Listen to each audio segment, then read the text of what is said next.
Welcome दोस्तों हमारे YouTube channel ज्ञान विद्या पर। तो आज की क्लास में हम प्रश्नावली कक्षा 10 प्रश्नावली 1.2 को बहुत ही अच्छी तरीका से हम समझेंगे यहाँ पर। तो यदि उससे पहले अगर आप हमारे YouTube चैनल पर नए हो तो चैनल को सब्सक्राइब कर लेना, ताकि हम जैसे ही वीडियो डालें उसका नोटिफिकेशन आप तक तुरंत पहुंचे। तो चलिए बिना देरी किए हुए हम आपको यहाँ पर समझाते हैं। आपका बिल्कुल भी यहाँ पर हम टाइम वेस्ट नहीं करेंगे और हमारे सेशन को स्किप मत करिएगा और लाइक जरूर कर दीजिएगा। तो यहाँ पर देखिए, प्रश्नावली 1.2 को हम यहाँ पर बहुत ही आसान भाषा में हम आपको यहाँ पर समझाने का प्रयास करेंगे।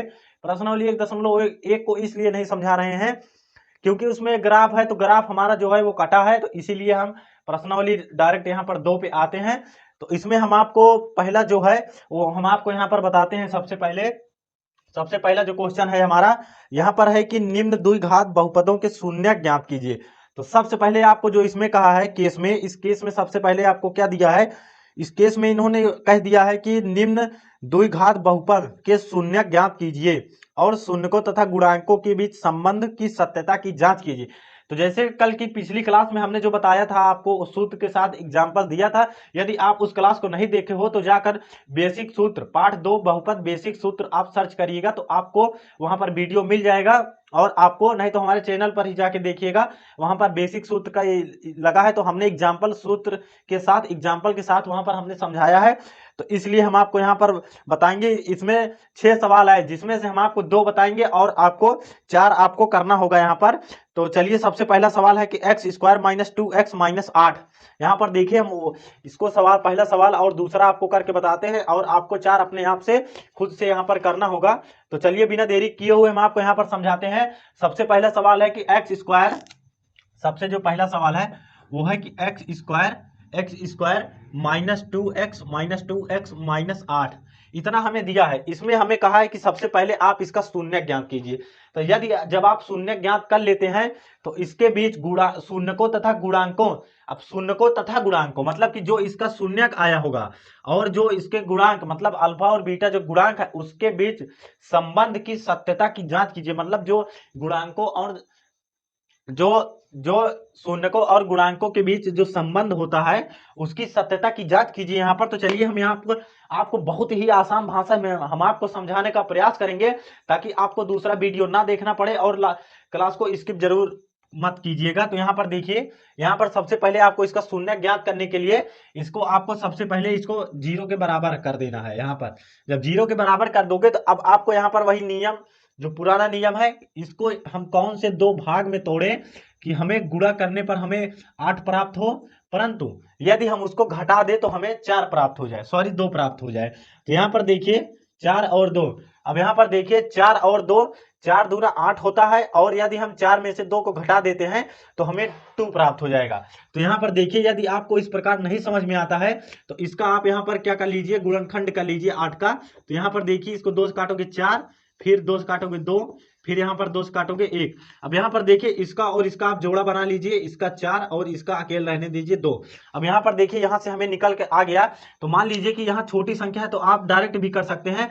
मान लीजिए कि यहाँ पर कोई बड़ी संख्या भी होती तो आपको इस प्रकार निकालना होता और इसी जोड़ा बना बना करके आपको देखना पड़ता कि यहाँ पर क्या हो रहा है, मतलब कि कैसे आता कि क्या जोड़े घटाए हमें कि ये मिल जाए। तो यहाँ पर देखिए, हम डायरेक्ट 4 में से अगर 2 को गुणा करते हैं तो हमें 8 प्राप्त होगा। यदि 4 में से हम 2 को घटाते हैं यहाँ पर तो हमें कितना प्राप्त होगा, 2 प्राप्त होगा। तो यहाँ पर वही काम हम करेंगे। यहाँ पर आप बराबर का चिन्ह लगाओगे, उसके बाद यहाँ लिखोगे कि एक्स स्क्वायर माइनस, अब यहाँ पर 2x की जगह पर 2x नहीं लिखोगे, यहाँ पर लिखोगे कि 4 माइनस 2x माइनस 8 बराबर 0। इसको हम मिटा देते हैं, नहीं तो आप लोग कंफ्यूज हो जाओगे यहाँ पर। तो देखिए, आप लोगों को इतना समझ में आ गया होगा जितना अभी तक हमने बताया। तो सबसे पहले उन्होंने कहा है कि आप इसका शून्य ज्ञात कीजिए, तो वही हम यहाँ काम कर रहे हैं। एक्स स्क्वायर, अब इधर से माइनस का गुणा होगा, उधर के एक्स का गुणा होगा, तो यहाँ माइनस 4x। अब यहाँ देखिए ये माइनस और ये माइनस प्लस हो जाएगा 2x -8 बराबर 0। अब यहाँ पर देखिए आप इन दोनों का यहाँ पर जोड़ा बना लीजिए, इन दोनों का जब आप यहाँ पर जोड़ा बना लेते हैं तो आप देखिए कि इन दोनों में कौन कॉमन है। तो यहाँ देखिए x कॉमन है, तो यहाँ से आप x कॉमन ले सकते हैं। यहाँ पर क्या हो जाएगा कि -4। और यहाँ पर देखिए कि आपको देखिए यहाँ पर बहुत बच्चे कंफ्यूज हो जाते हैं कि यहाँ पर प्लस रहेगा या माइनस। तो हम आपको आज बताते हैं, आपको वह चिन्ह माइनस लेना है कि यहाँ पर माइनस बचे। यदि आप देखिए यहाँ पर माइनस ले लेते हैं, माइनस कॉमन ले लेते हैं, तो यहाँ से माइनस निकल गया, तो यहाँ पर क्या बच जाएगा, प्लस बच जाएगा। क्योंकि हम जानते हैं कि जो ब्रैकेट में यहाँ पर आया है वही अगले ब्रैकेट में आएगा। तो यहाँ पर चिन्ह देखिए माइनस का लगा है, तो मतलब जो अगले ब्रैकेट में आएगा वो भी माइनस में होगा। तो यहाँ पर देखिए जब आप यहाँ पर प्लस कॉमन लेते हैं, तो यहाँ पर प्लस कॉमन लेते हैं तो चिन्ह में कोई परिवर्तन नहीं होता है। जब आप जानते हैं कि जब प्लस हम करते हैं तो वहां चिन्ह में कोई परिवर्तन नहीं होता है। तो यहाँ पर देखिए +2 यहाँ पर कॉमन हो जाएगा, x -4 यहाँ पर बचेगा। यहाँ पर क्या बचेगा, x -4 बराबर 0। अब यहाँ पर देखिए, अब जो ब्रैकेट में ये आ गया वही ब्रैकेट में ये आ गया। तो आप लोग जानते हैं कि एक बार हम इसको लिखते हैं और एक बार ये दोनों को लेते हैं। तो यहाँ पर सबसे पहले ये और इसको हम लिखेंगे, यहाँ पर x +2 हो जाएगा यहाँ पर, और यहाँ पर क्या हो जाएगा कि x -4 बराबर 0। अब यहाँ पर देखिए, अब एक बार इसको 0 के बराबर रखेंगे और एक बार इसको 0 के बराबर यहाँ पर रखेंगे। तो एक बार इसको रखेंगे तो यहाँ पर क्या हो जाएगा, +2 बराबर 0। यहाँ पर क्या हो जाएगा कि इधर +2 है, उधर ले जाएंगे तो -2 हो जाएगा। और एक बार हम इसको प्लस के बराबर 0 के बराबर रखेंगे तो यहाँ पर क्या हो जाएगा, x बराबर यहाँ पर x बराबर +4। तो यहाँ पर आप देखिए, जब इतना आप कर लोगे तो आप कल की क्लास में हमने बताया था कि जो इसका मानक रूप होता है, कि द्विघात बहुपद का जो मानक रूप होता है वो होता है ax² + bx + c बराबर 0 से, जहां c एक अचर पद होता है।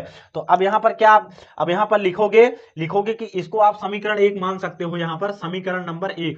अब यहाँ पर आप लिखोगे कि समीकरण 1 की तुलना, यहाँ पर आप लिखोगे कि समीकरण यहाँ पर आप लिखोगे कि समीकरण 1 की तुलना, समीकरण 1 की तुलना ax² + bx + c बराबर 0, ax² + bx + c बराबर 0 से करने पर। आप लोगों को इतना समझ में आ गया होगा कि ये कहां से आया। तो कल की क्लास में हमने बताया था कि जो इसका दो घात बहुपद का जो मानक रूप होता है वो क्या होता है कि ax² + bx + c बराबर 0 से होता है, इसका मानक रूप यही होता है। तो इससे जब हम यहाँ पर करेंगे तो हमें देखिए a बराबर यहाँ से क्या प्राप्त हो जाएगा, देखिए x² का गुणांक यहाँ पर देखिए क्या है, कुछ नहीं है, तो यहाँ पर 1 हो जाएगा। और b का जो गुणांक है, देखिए यहाँ पर b का है तो चिन्ह के साथ हम लिखेंगे -2। c बराबर देखिए यहाँ से क्या है, c बराबर -8, तो चिन्ह के साथ हम यहाँ लिखेंगे, प्लस रहेगा तो नहीं लिखेंगे, माइनस रहेगा तो चिन्ह के साथ हम यहाँ पर लिखेंगे। अब उसके बाद आप लोग देखिए यहाँ पर, अब आप लोग देखिए यहाँ पर, अब लिखेंगे कि गुणांकों तथा संबंध में सत्यता की जांच। यहाँ पर लिखेंगे कि गुणांकों, यहाँ पर लिखेंगे कि शून्यकों तथा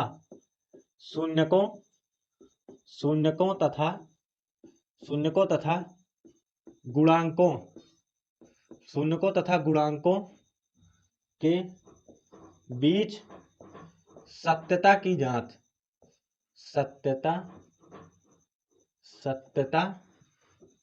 जांच। आप लोग इतना समझ सकते हैं, सत्यता की जांच। तो जांच करने के लिए हमने जो कल फार्मूला बताया था आपको, शून्यकों का योगफल और शून्यकों का गुणनफल, तो वही आपको यहाँ निकालना होगा।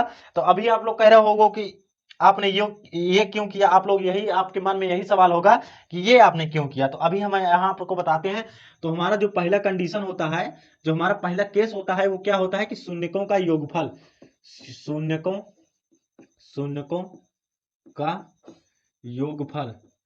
शून्यकों का योगफल बराबर क्या होता है, अल्फा प्लस बीटा बराबर क्या होता है, -b/a। तो इसको हमने बताया था कि आप यहाँ लिख सकते हैं कि -x का गुणांक बटे x² का गुणांक। आप इसे शब्दों में भी लिख सकते हैं, आप इसे इस प्रकार भी लिख सकते हैं। तो अल्फा प्लस बीटा बराबर -b/a। तो यहाँ पर अब मान रख देंगे।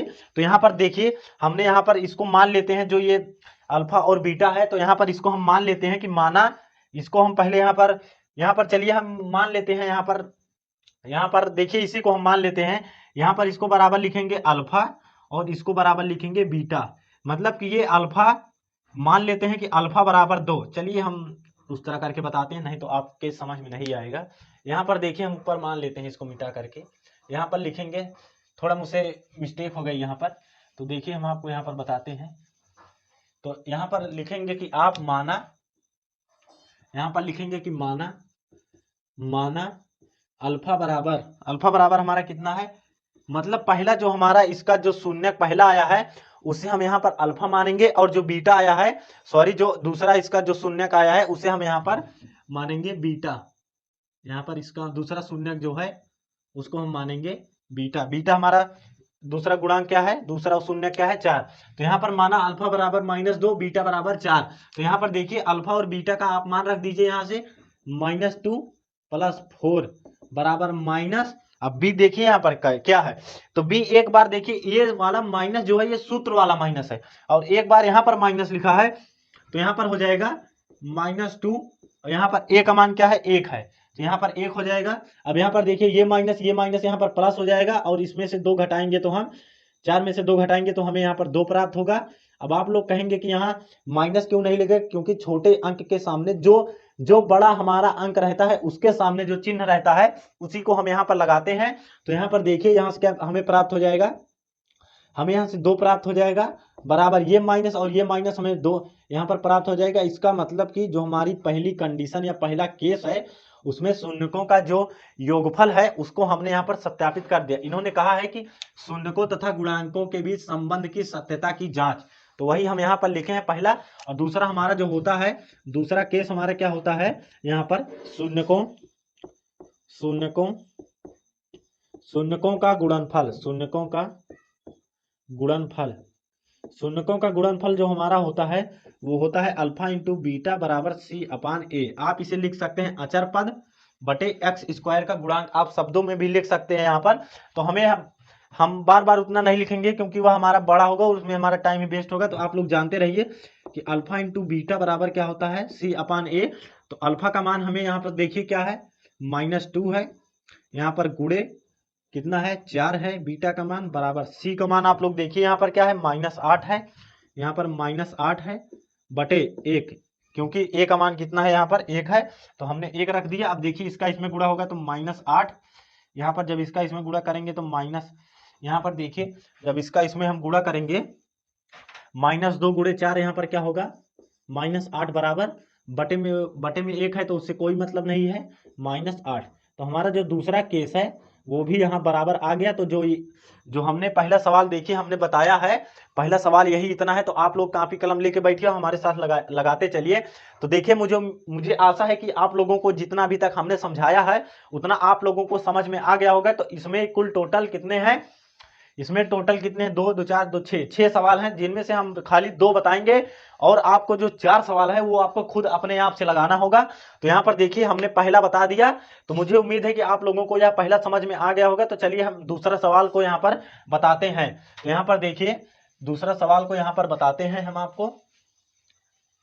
दूसरा जो सवाल है वो हम आपको यहाँ पर बताने का प्रयास करते हैं ताकि आपके एकदम समझ में आ जाए। तो लगभग आपको कल ही समझ में आ गया होगा यदि आप वीडियो देखे हैं, तो नहीं तो आज हम समझा ही रहे हैं। जैसा कि आप लोगों ने अभी देखा कि हमने पहला सवाल बता दिया, अब हम यहाँ पर आपको दूसरा सवाल बताएंगे। तो दूसरा सवाल आपको क्या है, तो दूसरा आप करके बताइएगा, हम तीसरा बता रहे हैं। तो यहाँ पर देखिए हमने पहला बता दिया, अब यहाँ पर देखिए तीसरा क्या है। तीसरा सवाल हमारा जो है वो हम आपको बता रहे हैं, क्योंकि उसमें थोड़ा सा बहुत बच्चे मिस्टेक करते हैं वहां पर तीसरे सवाल में, मतलब इस टाइप के सवाल में। तो यहाँ पर 6² - 3x, यहाँ पर देखिए यहाँ पर क्या लिखा है कि 6x² - 3, उसके बाद क्या है -7x। अब यहाँ पर देखिए जो हमारा ये जो 2 घात बहुपद लिखा है ये हमें आगे पीछे करके दिया है। तो बहुत बच्चे यहाँ पर समझ नहीं पाते हैं और यहाँ पर डायरेक्ट इसका और इसका गुणा करेंगे और निकालने लगेंगे, तो वहां पर बच्चों का गलत हो जाता है। इसीलिए हमने तीसरा सवाल यहाँ पर लिया, दूसरा नहीं लिया। दूसरा इसीलिए नहीं लिया क्योंकि आप लोग वो लगा लोगे। तीसरा आप यहाँ पर देखिए, अब 7x इधर होगा, 3x इधर होगा। पहले हम इसको क्रम में यहाँ पर लिखते हैं। तो जब इसको हम क्रम में लिखेंगे यहाँ पर तो हमें क्या प्राप्त होगा, 6x² माइनस है तो यहाँ पर माइनस ही रहेगा, 7x - 3 अब बराबर 0 होगा। अब यहाँ पर 0 होगा, 7 को इधर लाएंगे, इसीलिए मैंने तीसरा सवाल लिया कि इसमें बहुत बच्चे कंफ्यूज हो जाते हैं। तो अब यहाँ पर आप लोग क्या करोगे कि इसका और इसका आप लोग यहाँ पर मल्टीप्लाई माने गुणा करोगे यहाँ पर आप लोग, क्योंकि हमारा जो नियम है एक्स स्क्वायर के यदि गुणांक में कोई लिखा है यहाँ पर कोई अंक, तो उसका गुणा लास्ट वाली जो अंक लिखा रहता है उसी के साथ होता है। उसके बाद हम यहाँ पर गुणनखंड यहाँ पर करना स्टार्ट करते हैं। तो सबसे पहले आप लोग यहाँ देखिए कि यदि इसका गुणा इसमें होगा तो हमें क्या प्राप्त होगा, आप लोग बताइए। यदि इसका गुणा इसमें करेंगे तो हमें क्या प्राप्त होगा, 18। तो 18 का यदि हम ऐसा गुणनखंड कर दें, आप लोग समझ लें कि यहाँ 18 लिखो, कि 18 का हम ऐसा गुणनखंड करें कि हमें माइनस करने पर 7 प्राप्त हो, परंतु जब उसका गुणा करें हम तो हमें कितना प्राप्त हो, 18। तो यहाँ पर देखिए हम 18 का डायरेक्ट यहाँ पर क्या कर लेते हैं, गुणनखंड, जैसा कि हम लोग जानते हैं 9, यहाँ पर फिर 3 3 3 3। तो यहाँ पर देखिए 3 3 त्रिक का 9।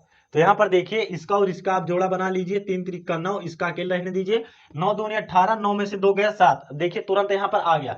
इसी प्रकार आप लोग भी करोगे यहाँ पर पेपर में, यदि इस प्रकार का सवाल आ गया तो आप पेपर में पीछे इस प्रकार करोगे वहां पर। उसके बाद आप लोगों को तुरंत समझ में आ जाएगा कि इसका जो फैक्टर बनेगा वो क्या आएगा यहाँ पर। तो देखिए अब हमें 3 से मतलब नहीं है, यहाँ पर हमें 18 से मतलब है। 18 का हम यहाँ पर करेंगे तो यहाँ पर देखिए 6x स्क्वायर माइनस, अब यहाँ पर हम आप लोग क्या लिखोगे कि 9 माइनस 2, यहाँ पर आपको क्या लिखना होगा, 9 माइनस 2, उसके बाद माइनस 3 बराबर क्या लिखना होगा, 0। अब यहाँ पर देखिए, सॉरी रुक जाइए एक मिनट, यहाँ पर ब्रैकेट 7 माइनस 3 बराबर 0, इस प्रकार होगा।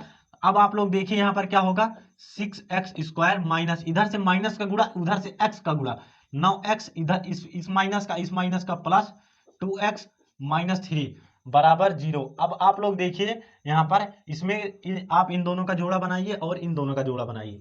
इसमें आप लोग देखिए कि इसमें हमें कॉमन क्या दिख रहा है, इसमें हमें देखिए 3x कॉमन दिख रहा है।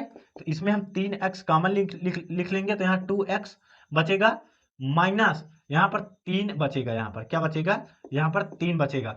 तो देखिए जो ब्रैकेट में वहां पर लिखा है वही सेम चीज यहाँ पर लिखी है। तो यहाँ पर हम प्लस 1 कॉमन लेंगे, यहाँ पर 2x माइनस 3 बराबर 0 आ गया। अब आप लोग देखिए यहाँ पर क्या होगा कि एक बार इसको लिखेंगे, एक बार इन दोनों को लिखेंगे यहाँ पर। तो 3x प्लस 1 इसको हम लिखते हैं एक बार 2x माइनस 3 एक बार इसको लिखते हैं बराबर 0। तो यहाँ पर देखिए अब एक बार इसको 0 के बराबर रखेंगे, एक बार इसको 0 के बराबर रखेंगे, तो यहाँ से हमें क्या प्राप्त होगा कि हमें यहाँ से देखिए क्या प्राप्त होगा, हमें यहाँ से क्या प्राप्त होगा, हमें यहाँ से क्या प्राप्त होगा, 3x प्लस 1 बराबर 0। अब यहाँ से देखिए 3x प्लस 1 इधर है तो उधर जाएगा तो बराबर माइनस 1, इधर देखिए एक्स स्क्वायर एक्स के गुणांक में देखिए यहाँ पर 3 है, उधर जाएगा तो बटे में हो जाएगा, तो मतलब x बराबर -1/3। ये एक मान हमारा ये आ गया x का, मतलब जो इसका शून्यक है, एक शून्यक ये आ गया। दूसरा यहाँ पर देखिए 2x माइनस 3 बराबर 0, तो 2x बराबर 3 हो जाएगा, x बराबर 3/2 हो जाएगा यहाँ पर। तो मुझे उम्मीद है कि आप लोगों को अभी तक जितना हमने समझाया है उतना समझ में यहाँ पर आ गया होगा। देखिए -3 उधर है तो प्लस में हो जाएगा, 2 इधर गुणे में है तो मल्टीप्लाई में हो जाएगा। अब आप लोग इसे मानोगे, माना, यहाँ पर क्या मानोगे कि माना पहले आप लोग ये लिख लीजिए कि जो हमारा इसका मानक रूप होता है, इसका पहले हम क्या करेंगे, इसका हम तुलना करेंगे यहाँ पर। तो यहाँ पर लिखेंगे कि इसको हम समीकरण नंबर 1 मान लेते हैं। आप लिखोगे कि समीकरण 1 की तुलना, यहाँ क्या लिखोगे कि समीकरण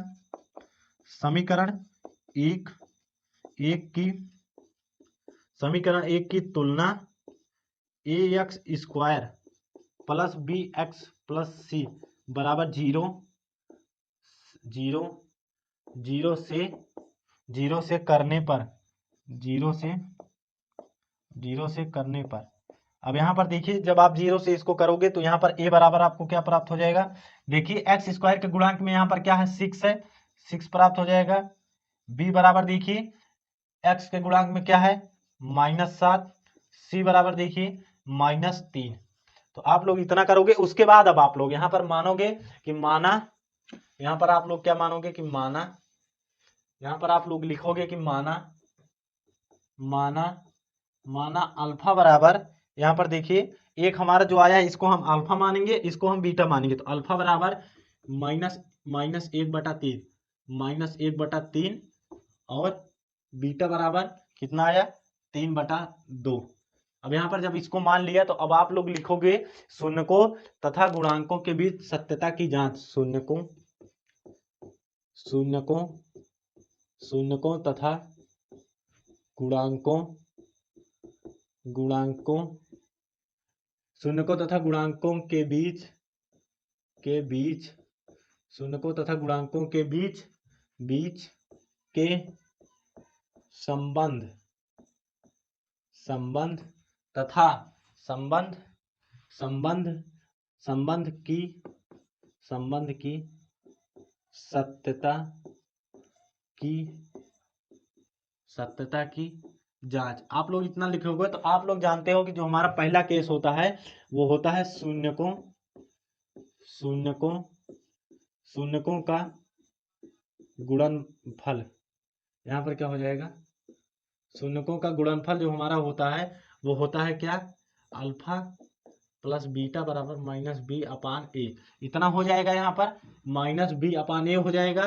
तो यहाँ पर देखिए अल्फा प्लस बीटा बराबर -b/a। तो अल्फा आपने क्या माना है यहाँ पर -1/3 प्लस बीटा क्या माना है 3/2। अब यहाँ पर देखिए b का, यहाँ पर देखिए जो b का मान है वो -7 है, a का मान जो है वो +6 है। तो यहाँ पर यहाँ पर देखिए एक माइनस तो इस सूत्र वाला है और एक -7/a का मान हमें कितना दिया है 6। तो आप लोग यहाँ पर देखिए अब इसका आप लोग हर नहीं बराबर है तो आप लोग हर बराबर करोगे, इसका इसमें -2 + 3/6 बराबर ये माइनस प्लस 7/6। अब यहाँ पर देखिए क्या प्राप्त हो जाएगा, यहाँ पर देखिए यहाँ पर कुछ तो गड़बड़ा रहा है। यहाँ पर देखिए यहाँ पर चिन्ह में यहाँ पर देखिए हमने यहाँ पर जो है इसमें प्लस चिन्ह है, परंतु हमने यहाँ पर देखिए क्या लिख दिया, हमने यहाँ पर नहीं हमने सही लिखा है, इसमें 2x + 3 है, इसमें भी 2x - 3 है। तो यहाँ पर देखिए हमारा यहाँ पर जो है 3 2 5 आ रहा है यहाँ से ना, सॉरी इसका 3 3 9 होगा। यहाँ पर इसका इसमें जब गुणा होगा तो देखिए इसका जब इसमें गुणा होगा, इसका इसमें गुणा होगा तो -2, इसका इसमें गुणा होगा तो 3, इसका आपस में गुणा होगा 6। तो यहाँ पर देखिए 7/6 बराबर 7/6। हमेशा जान लीजिए कि आपको यह दोनों बराबर ही आएगा। यदि आपका यह मान बराबर नहीं आता है तो आप लोग जान लीजिए कि आप लोग या तो सवाल में गलत है या तो चिन्ह में कहीं गलत है। तो यहाँ पर देखिए हमने जो पहला केस है वो हमने यहाँ पर निकाल दिया। अब दूसरा केस हमारा क्या होता है, शून्यकों का सॉरी यहाँ पर जो हमने गुणनफल लिखा है यहाँ पर योगफल रहेगा, योगफल। तो यहाँ पर देखिए योगफल हमने निकाल लिया। दूसरा हमने क्या निकालते हैं, शून्यकों का गुणनफल। तो यहाँ पर देखिए शून्यकों का गुणनफल। तो यहाँ पर देखिए शून्यकों का गुणनफल क्या होता है, अल्फा × बीटा बराबर c/a। तो अल्फा देखिए यहाँ से क्या है -1/3 है, यहाँ से गुणे यहाँ पर देखिए 3/2 है बराबर c का मान हमें देखिए -3 है, a का मान 6 है, तो -3/6। अब यहाँ से देखिए आपको क्या प्राप्त हो जाएगा, इसका इसमें गुणा होगा -3, इसका इसमें गुणा होगा 6 -3/6। तो हमारा जो दूसरा केस है वो भी देखिए हमें बराबर मिल गया। मतलब कि जो हमारा दूसरा केस है वो भी बराबर है, पहला केस वो भी बराबर है। तो इस प्रकार जब आपका क्वेश्चन आता है तो शून्यकों तथा गुणांकों के बीच सत्यता की जांच कीजिए। तो यदि आप इतना प्रोसेस कर देते हैं तो आप यह क्वेश्चन पेपर में 4 नंबर का आता है, तो वहां से आपका जो है 4 नंबर पक्का हो जाएगा। तो मुझे उम्मीद है कि आप लोगों को यह बहुत ही आसान भाषा में हमने समझाने का प्रयास किया है और आपको समझ में आ गया होगा। तो चलिए हम यहाँ पर दूसरे क्वेश्चन पर आते हैं। तो हम इसको मिटा देते हैं। आप लोग चाहे तो इसका स्क्रीनशॉट ले सकते हैं या अपने कॉपी में आप उतार सकते हैं, इसको वीडियो को इस रोक करके आप चाहे जो कर सकते हैं। यदि आप रिकॉर्डेड देखते हैं तो लाइव तो चल नहीं रहा है, आप रिकॉर्डेड ही देखेंगे तो आप यहाँ से कर सकते हैं इतना काम। तो यहाँ पर देखिए अब आपको हम यहाँ पर दूसरा बताते हैं। दूसरा इंपॉर्टेंट है, ये किसी न किसी सेट में एक न एक बार पूछा जाता है। तो चलिए हम आपको यहाँ पर बताते हैं। इंपॉर्टेंट तो सब है लेकिन मैं तुरंत इंपॉर्टेंट जो ज़्यादा इंपॉर्टेंट है वो तुरंत बताते चलूँगा ताकि बाद में दिक्कत ना आए आपको। तो यहाँ पर देखिए अब यहाँ पर क्या है, दूसरा सवाल है कि दूसरा सवाल क्या है देखिए, हम आपको पढ़ के बताते हैं। यहाँ पर दूसरा सवाल है कि एक द्विघात बहुपद ज्ञात कीजिए। मतलब अभी तक आपको जो इतना लिख के आता था कि 6x² -7 -3, तो जैसे यहाँ पर देखिए पहला आपने क्या क्या लिखा है कि x² -2x -8 इस प्रकार दिया है, तो आपने उसको अल्फा बीटा का मान आप ज्ञात करते थे। अब आपको क्या दिया है कि अल्फा और बीटा का मान आपको दिया है, अब आपको दो घात बहुपद ज्ञात करना है। तो यहाँ पर देखिए एक दो घात बहुपद ज्ञात कीजिए जिसके शून्यकों का योग तथा गुणन क्रमशः दी गई संख्या है। मतलब कि जो हमारा पहला क्वेश्चन है, चलिए हम उसको यहाँ पर करके बताते हैं तो आप लोगों को समझ में आ जाएगा। पहला हमारा जो पहला क्वेश्चन है, हमारा पहला क्वेश्चन क्या है, पहला है कि 1/4 -1, हमारा जो पहला क्वेश्चन है यही है कि इसमें आपको शून्यकों का योगफल और गुणनफल दिया है। यहाँ पर देखिए शून्यकों का योगफल, मतलब कि यहाँ पर आपको योगफल और गुणनफल दोनों दी गई संख्या है। मतलब कि जो शून्यकों का योगफल अल्फा प्लस बीटा है वो हमें 1/4 दिया है, और अल्फा इंटू जो बीटा होता है वो हमें -1 दिया है यहाँ पर। तो यहाँ पर देखिए जो हमने कल एक सूत्र बताया था उसका ही प्रयोग यहाँ पर हम करेंगे। तो सबसे पहले हम लिखेंगे कि दिया है, सबसे पहले लिखेंगे दिया है। तो दिया है क्या है, अल्फा प्लस बीटा बराबर हमें क्या दिया है 1/4, और हमें क्या दिया है अल्फा इंटू बीटा बराबर 1 दिया है हमें, सॉरी -1 होगा यहाँ पर, -1 दिया है। तो आपको दो घात बहुपद ज्ञात करना होगा। तो आपको कल की क्लास में हमने एक वहां पर सूत्र बताया था। सूत्र क्या बताया था कि x² minus alpha plus beta x plus alpha into beta. हमने यह आपको जो सूत्र बताया था, तो आपको यह सूत्र याद होना चाहिए, और हमने कल बताया था कि यह इंपॉर्टेंट है। तो आज हम फिर से यहाँ पर लिख देते हैं कि यह वेरी इंपॉर्टेंट है। क्या है, यह वेरी इंपॉर्टेंट है। इस पर एक न एक सवाल हर साल पूछा जाता है कि आप एक दो घात बहुपद ज्ञात कीजिए जिसके शून्यकों का योगफल 1/4 परंतु शून्यकों का गुणनफल 1 -1 दिया है। तो आप जब इसका मान उठाकर यहाँ पर रख दोगे तो आपका मान तुरंत यहाँ पर एक दो घात बहुपद तैयार हो जाएगा। तो देखिए यहाँ पर बराबर का चिन्ह लगाएंगे। यहाँ पर देखिए x² माइनस, अब देखिए इतने का मान अल्फा प्लस बीटा का मान हमें 1/4 दे रखा है, 1/4 इसका इसमें गुणा होगा तो x हो जाएगा प्लस। अब यहाँ पर देखिए क्या दिया है कि अल्फा इंटू बीटा दिया है, मतलब कि इतने पूरे का मान हमें कितना दिया है, यहाँ पर -1 दिया है। तो यहाँ पर अब आप लोग लिखोगे, यहाँ पर एक लाइन और होगा x² -4x, यहाँ पर क्या होगा -1। तो यही इसका जो है यहाँ पर आप 0 लगा दीजिए। तो आप लिखोगे कि अतः दो घात बहुपद बराबर, यहाँ पर लिखोगे कि अतः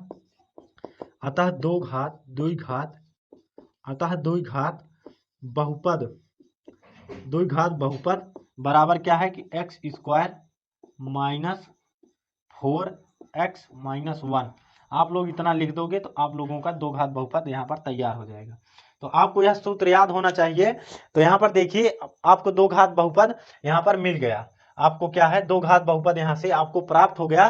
कि दो घात बहुपद क्या होता है, तो सबसे पहले क्वेश्चन में दिया है कि शून्यकों का योग, मतलब जो शून्यकों का योगफल अल्फा और बीटा का मान हमें जो दे रखा है वो दे रखा है कि 1/4, और अल्फा इंटू बीटा का मान जो रखा है -1। तो आप डायरेक्ट इसी सूत्र का प्रयोग करके आप मान रख दोगे तो आपका आंसर वहां पर तुरंत आ जाएगा। तो चलिए, तो मुझे उम्मीद है कि आप लोगों को यह समझ में आ गया होगा। तो चलिए हम एक सवाल आपको और करके बताते हैं, और इसमें एक कंडीशन और होती है, हम आपको वो भी बताएंगे। तो हमारा जो इसमें देखिए हमारा जो सवाल है वो सवाल दिया है, सवाल क्या है, दूसरा सवाल है √2। यहाँ पर जो दूसरा सवाल है वो क्या है, √2 दिया है और 1/3 दिया है। इसका मतलब है कि जो हमें अल्फा प्लस बीटा का जो मान दे रखा है वो √2 रखा है, अल्फा इंटू बीटा का मान जो दे रखा है 1/3 दे रखा है। तो अब आप लोग देखिए उसी सूत्र का यहाँ पर प्रयोग कर दीजिए कि x² minus alpha plus beta बराबर x plus alpha into beta. तो अब यहाँ पर देखिए आप मान रख दीजिए x² माइनस, इतने का मान आप देखिए अंडर रूट 2 दिया है, इधर से x का गुणा होगा x हो जाएगा, प्लस अल्फा इंटू बीटा कितना दिया है 1/3, कोई माइनस नहीं है तो डायरेक्ट आप लिख सकते हो। अतः हमारा जो बहुपद होगा वो हमें x² minus under root 2x plus 1/3, तो यहाँ पर आपको इतना प्राप्त हो जाएगा। इसमें एक कंडीशन और बनती है, तो चलिए आज हम आपको यहाँ पर बताते हैं इसमें दूसरी कंडीशन क्या बनती है। मुझे उम्मीद है कि आप लोगों को इतना समझ में आ गया होगा जितना अभी तक हमने समझाया है। अभी तक आपको क्या देता था कि शून्यकों का योगफल, आपको क्या देता था, शून्यकों का योगफल डायरेक्ट आप वहां पर जैसे आपको अभी तक क्या दे देता था कि अल्फा प्लस बीटा का मान मान लीजिए 2 है, आप लोगों को अभी तक डायरेक्ट इतना दे देता था। अब आपको किस प्रकार का सवाल आता है पेपर में कि वहां पर आपको मूल दिया जाएगा। मूल मतलब कि यही जो इसका मान, इसे हम मूल कहते हैं। मान लीजिए इसका मान ये है, मान लीजिए कि अल्फा का मान हमें, अल्फा का मान 2 है, और मान लीजिए कि अल्फा का मान 1 है और बीटा का मान भी 1 है, तो तभी तो हम यहाँ पर अल्फा और प्लस बीटा करेंगे, अल्फा प्लस बीटा करेंगे तो हमें क्या प्राप्त होगा, अल्फा का मान कितना है 1, बीटा का मान +1, तो अभी तो हमें 2 के बराबर प्राप्त होगा। तो मतलब कि मान लीजिए कि हमें अल्फा का मान दिया था कितना 1 और बीटा का मान भी दिया था, उसको हमने जोड़ा तो हमें 2 प्राप्त हुआ, तभी तो 1 1 2 होगा यहाँ पर जब इसका मान रखोगे। तो अब इसे कहते हैं मूल। जब इसे कहते हैं मूल तो यहाँ पर देखिए आप लोग, इसे ही कहते हैं मूल। तो अब आपको सवाल में इस प्रकार दिया जाएगा कि यहाँ पर आप द्विघात बहुपद ज्ञात कीजिए जिसका मूल, जिसका पहला मूल आपको दिया रहेगा, जिसका मूल। तो यहाँ पर देखिए हम आपको सवाल डायरेक्ट लिख कर बताते हैं। अब आप लोग इतना समझ में आ गया होगा अभी तक हमने यहाँ पर जो बताया है, तो यहाँ पर हम डायरेक्ट आपको सवाल लिख कर बताते हैं। आप इसमें आएगा कि यहाँ पर आएगा कि एक द्विघात बहुपद, एक द्विघात बहुपद ज्ञात कीजिए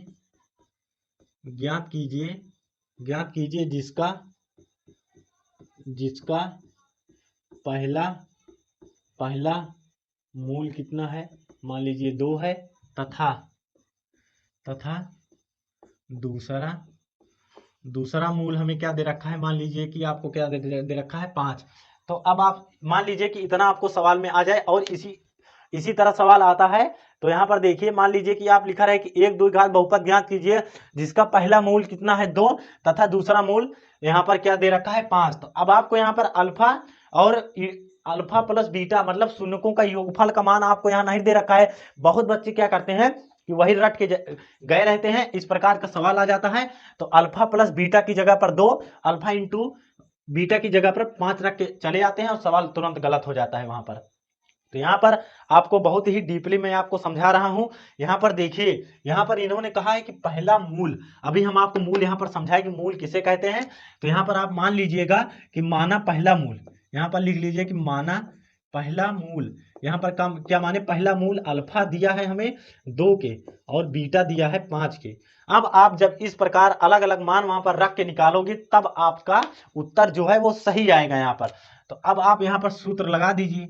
बहुत लोग क्या करेंगे कि यहाँ पर लिख देंगे कि अल्फा प्लस बीटा बराबर 2 और अल्फा इंटू बीटा बराबर 5। इतना यदि आप ये रख के लगाते हो तो आपका उत्तर तुरंत गलत हो जाएगा और यह गलत है।